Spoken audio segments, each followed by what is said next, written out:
Hey there, students. I am glad to see you this week. I hope you settled into last week's orientation quite well with learning how to post assignments, take quizzes, do discussions, and just in general learn a little bit about the online learning environment.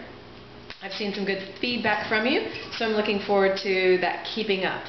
As we move into some chapter work this week, our first chapter, active reading, I thought I might share with you some of my daily activities. I just finished a long day of cooking, and for me, cooking is somewhat like reading. Obviously, there are steps involved, and there are certain procedures you have to follow for the recipe to come out correct, and so that's very much like reading. As you are learning to be an active reader, there are some tips and tricks that I wanted to share with you.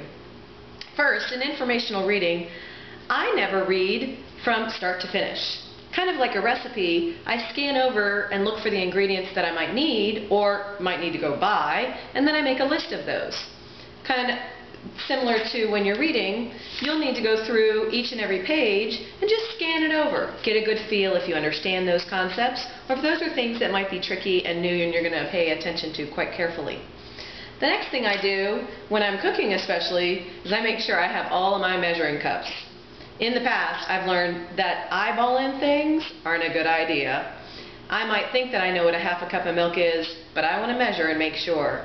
Kind of like you want to check in and make sure by doing the practice activities in the chapter, and in general, seeing if you know the vocabulary and the key concepts. One of the easiest ways that this book does that for you is in the first part of the chapter, it gives you learning outcomes. For me, I write along the side of the notes, making notes about how well I'm doing or not doing with those along the way. And then before I go to take a quiz, I check in. So I hope these are some easy tips for you to get you going on active reading. One last tip for you is, just like an avid cook is smart to not leave all the dishes to the end and cleans up along the way, a smart active reader checks in along the way in their learning, doing those practice activities, doing those lab assignments well in advance of a quiz or a test. So, it's your turn.